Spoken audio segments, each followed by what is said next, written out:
Good morning, this is Mike Houston with your Wednesday morning weather hazard briefing for southeast Idaho.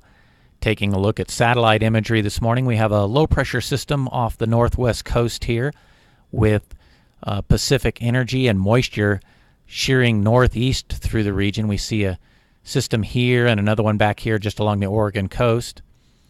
These systems will produce some shower activity across the region today and again tonight.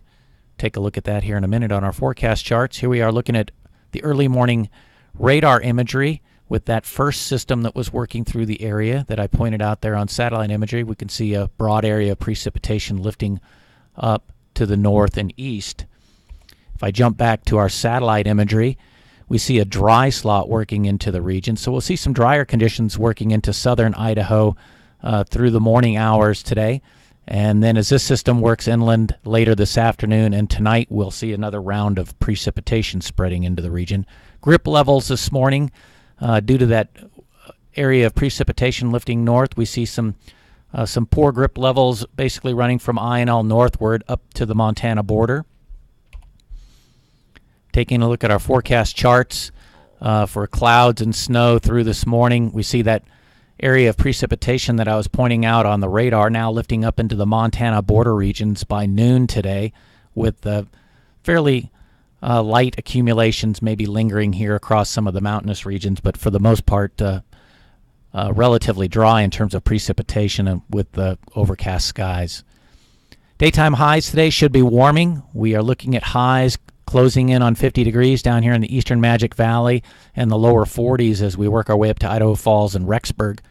If you look into the mountainous regions, generally in the 30s, maybe some lower 40s in some of these mountain valleys across the central and eastern highlands.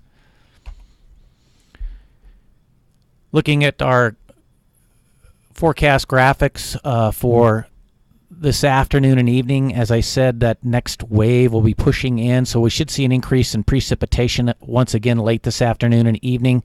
Here the model is indicating maybe 4 inches of snow up in the central mountain region and across the eastern highlands, and limited amounts down here in the Snake River Plain. This is our detailed map of the snow accumulations that we are expecting today. So generally, something in the neighborhood of 1 to 3 inches, 4 inches here in the central mountains at elevations above 6,000 feet, and maybe 1 to 2 inches in the lower mountain valley regions. You can see similar readings here across the eastern highlands near the Wyoming border, and less than an inch from Idaho Falls and Rexburg. And since temperatures are going to be too warm today, probably see no accumulations here from Pocatello southward through Burley. Looking at the overnight lows for Thursday, maybe getting cold enough here, certainly down in the Magic Valley, to support maybe some snow falling in that region in the overnight hours. And as we look for the snowfall tonight, generally not expecting too much of an impact from Burley to Pocatello, but certainly, again, less than an inch from Rexburg to Idaho Falls, and accumulations upwards of 2 to 4 inches here in the central mountains, maybe some areas getting up to 6 inches here along the Sawtooth, and similar types of readings here across the eastern highlands. Not enough snow actually to issue any warnings or advisories, but we do have a special statement out indicating the snowfall over the next several days. Here we are looking at Thursday. So that system that was working through the region tonight should be pushing off into Montana. We still have some lingering showers along the Wyoming border, some in the central mountains, and little, if any, types of accumulations here down in the Snake River Plain. And that's what we indicate here in our forecast charts, 1 to 3, maybe 4 inches in the higher elevations of the central mountains, and similar readings here across the eastern highlands. Very little from Pocatello through Burley and Blackfoot, maybe less than an inch or a trace, Rexburg and Idaho Falls here on Thursday. Temperatures, though, should be probably too warm to be accumulating too much snow up there. You can see readings once again in the lower 40s from Rexburg to Idaho Falls and around 50 down here in the Magic Valley. Temperatures in the mountains certainly cold enough to support snow, with readings generally in the 30s, maybe to lower 40s here in the central mountains and eastern highlands. Working our way into Thursday night, we see that low pressure system now beginning to make its way east along the Canadian border.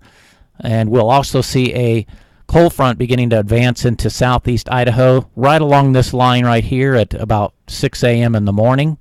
Here we are looking at some accumulations, generally upwards of maybe 4 inches in the Island Park region, a couple inches down here near Pomerel, and some lighter amounts down here in the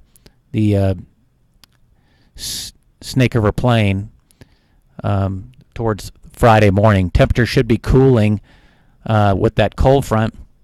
Here we are looking at readings cold enough everywhere here, pretty much to support snow. And temperatures not recovering too well during the afternoon there on Friday as that cold front sweeps through the region. We're only looking at highs probably early in the day at that, running upwards into the mid to upper 30s here in the Snake River Plain and mid 20s to lower 30s here in the Central Mountains and Eastern Highlands. Certainly we'll have some wind behind that cold front here. I'm looking at wind gusts of 25 to 35 miles per hour in the Eastern Magic Valley and the lower Snake River Plain. So if we do pick up any accumulations down in that region through the day on Friday as temperatures drop and snow levels fall to the Snake Valley floor, that we could see some blowing and drifting in that region. And here we are looking at Friday afternoon and evening. The models are indicating a potential convergence event here in the Snake River Plain, upper Snake River Plain and Pocatello region. You can see the models trying to generate 4 inches of snow from Idaho Falls to Pocatello here on Friday afternoon and evening. And in fact, we're indicating some similar amounts here in our forecast graphics of 2 to 3 inches. Certainly in the Idaho Falls area, I'd probably say that I would extend that further south too as well into the Pocatello area as a possibility. You can see decreasing amounts of snow accumulation in the Central Mountains and certainly 4 to 6 to 8 inches here in the Eastern Highlands with that particular burst of snow on Friday afternoon and evening. Temperatures by Saturday, certainly colder now, obviously. Minimum temperatures Saturday morning into the single digits here in the Central Mountains, teens here in the Snake River Plain and Eastern Highlands. You can see that low pressure system now here on Saturday morning working east through the region. There's still some lingering showers here across the Eastern Highlands, but that stuff should be dwindling through the afternoon. Here we are looking at maximum temperature Saturday, cold enough to support snow everywhere. And here's the graphics for snow in the afternoon. Fairly light, lingering across the Eastern Highlands mostly. But you'll see that this low pressure system off the coast here will dive south and will fairly much dry out across the region here by Sunday morning. That's all we had here this morning. If you had any comments or questions, please give us a call here at the number on the screen. Thank you.